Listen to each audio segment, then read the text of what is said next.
Hello, how are you? How is everything? One more life. I'm not sure it's about CELTA this time, but it's about most of a lot of CELTA, TEFL, TESOL, and lots of things. That's why for today we're having Miss Laura. How are you? Very well. How are you? Oh, good. Hope you had a lovely day. Yes, thank you very much. And I'm just glad it's not boiling anymore. yes, weather is coming better. Much after 3 days Alhamdulillah. of 40, Yeah, you know, so it was August, but now welcome back to April. exactly normal weather. Yes, perfect. So in the last like 5 or 6 lives, we've been talking about CELTA in details and giving more information about how to apply, what is the process, how the typical day looks like, and so on. And that was really mainly about CELTA. For the other courses, some people ask about what's the difference between CELTA, TESOL, TEFL. There's any kind of differences, and so on. So, can you tell us a bit about the difference between TEFL, TESOL, and CELTA? Okay, really, this is jargon. It is a bit confusing because some of it is new jargon, some of it is old jargon. Basically, all we need to know is that TEFL means teaching English as a foreign language. Okay, so it's the name of what we do. Okay, we teach English. So if we are teaching our students English, because it's not their mother tongue, we are teaching English as a foreign language. So that's the first one. TESOL Yes. is teaching English to speakers of other languages. All right. Now, Okay. really, this is the same as TEFL. It's just a more updated description because I think the assumption was in the old days is that people were only learning English but didn't speak any other languages. But of course, we've realized over time that many of the people we teach might speak 2 or 3 or 4 or 5 languages. So Yes. nowadays we talk about teaching English to speakers of other languages, which sort of covers everything. All right. Now, CELTA is actually a TESOL certificate. It's also a TEFL certificate. All right. Because basically, both TESOL and TEFL describe our jobs. All right. This is what we do. We teach English to speakers of other languages. We teach English as a foreign language. So that's basically the difference, if there is one. All right. Of course, there is a bit of further confusion caused by the fact that there are a lot of TEFL courses around. Okay. So as a sum up, so TEFL is the umbrella, and it's the old name for, and the new one is TESOL, TESOL, speakers of other languages, and CELTA is a TEFL course by Cambridge. Or a TESOL course. Or a TESOL course by Cambridge. Same animal, different name. All right. Yes. Perfect. Okay. So in the Nice. old days, on your CELTA materials, it used to say CELTA, a TEFL course, and nowadays it says CELTA TESOL, teaching English to speakers of other languages. All right. Yes. So nowadays we do describe CELTA as a TESOL course, but it's also a TEFL course.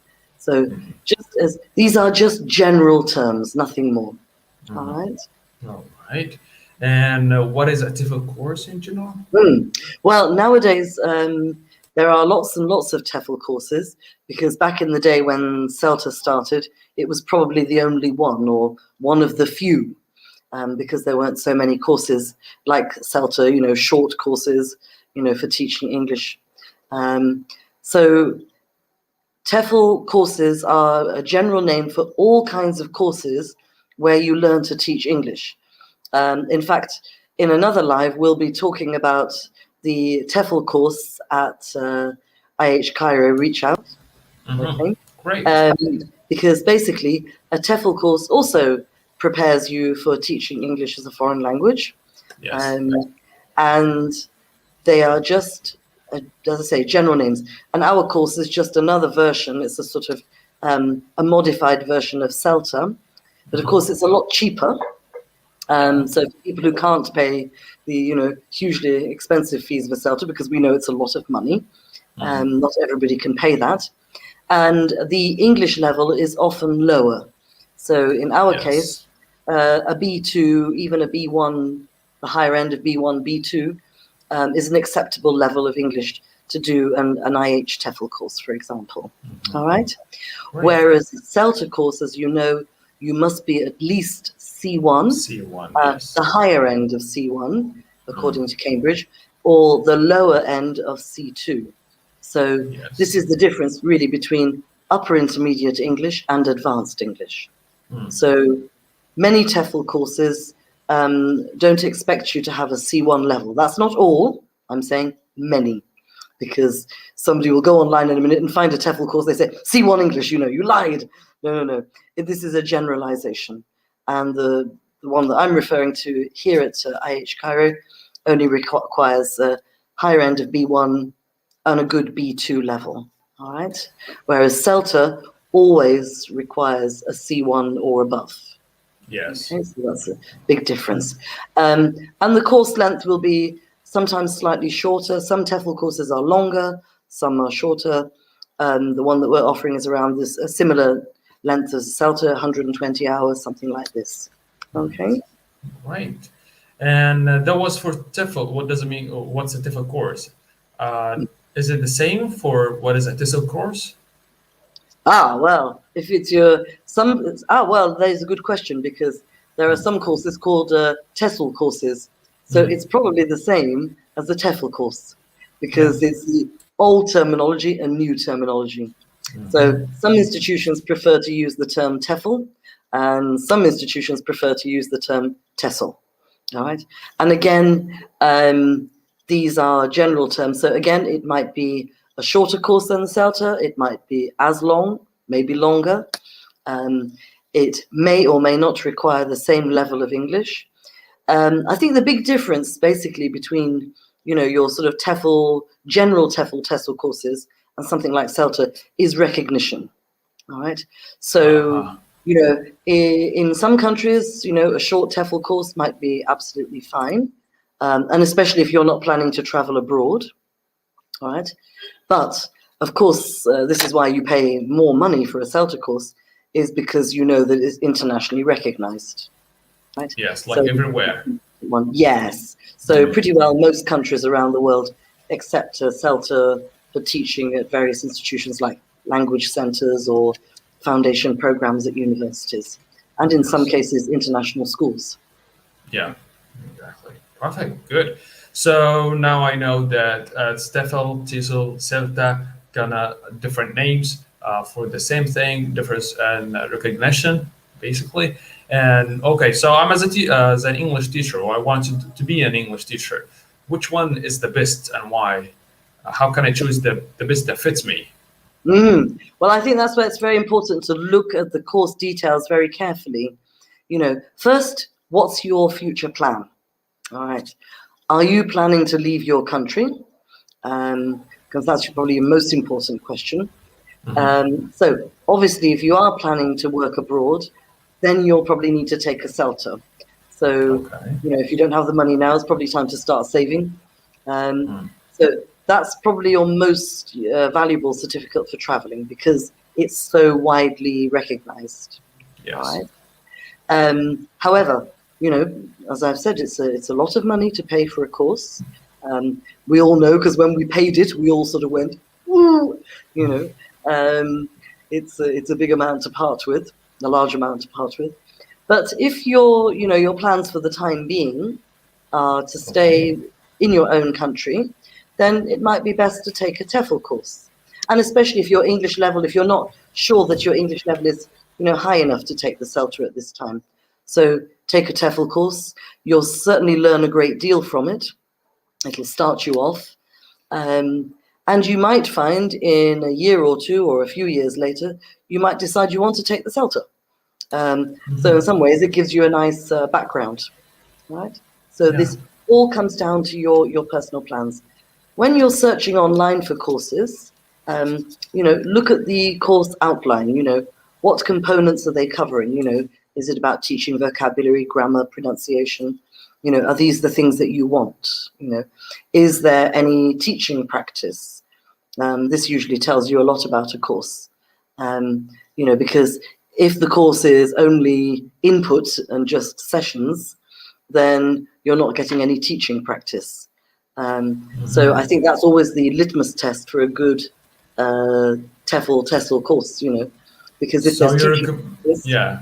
So you're recommending, if you're taking a TEFL course, whatever the TEFL, TESOL, or CELTA, CELTA for sure it has its TP, yes. teaching practice.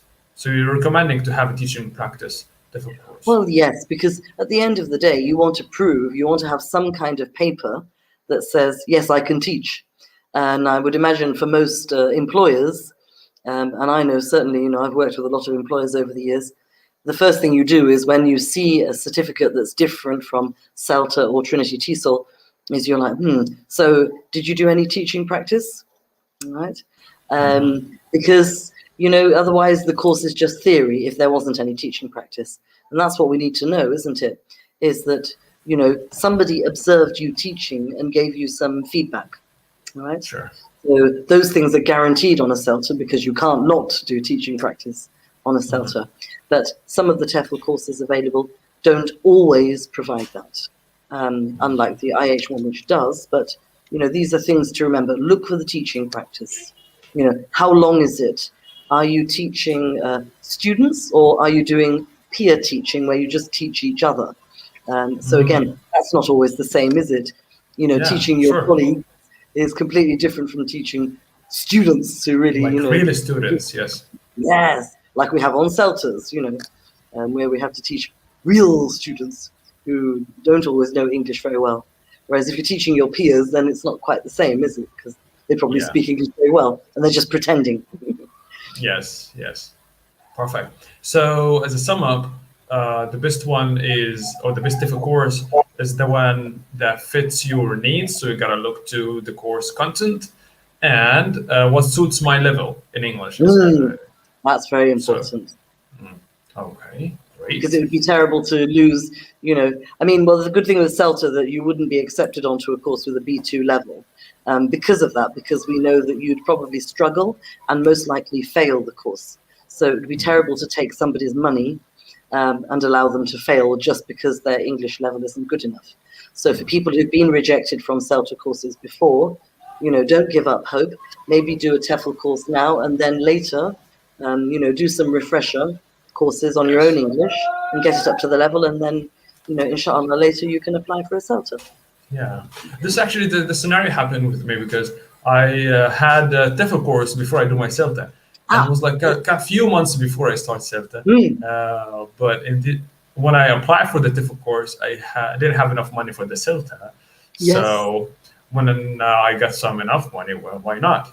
And it was actually real good help to do TEFL than CELTA, because with CELTA I have some knowledge and practical experience even in teaching. That's a wonderful example. And you do find that because we do get a lot of people on CELTA courses who've done some kind of TEFL course before, and you can see it, you know, that they benefit see the difference. from it. Yes, it's almost like a preparation, you know, for them.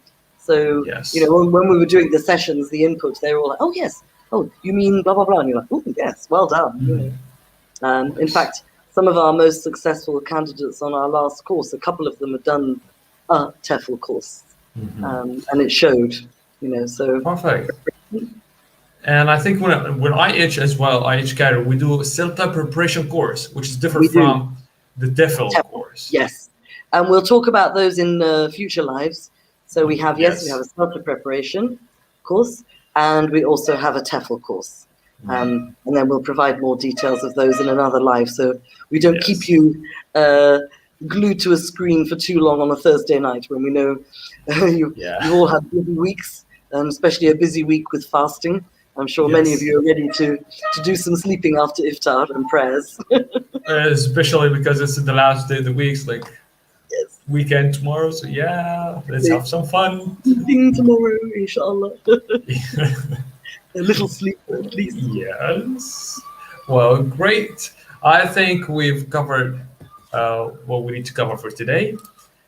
And if you have any questions, leave it in the comments. We'll make sure that we answer it in the next live. And many thanks, Miss Laura. Thank you very much. Thanks to our audience. Yeah, for sure. And see you another day. Sure. See you later. Have a lovely weekend. Bye-bye. You too. Bye.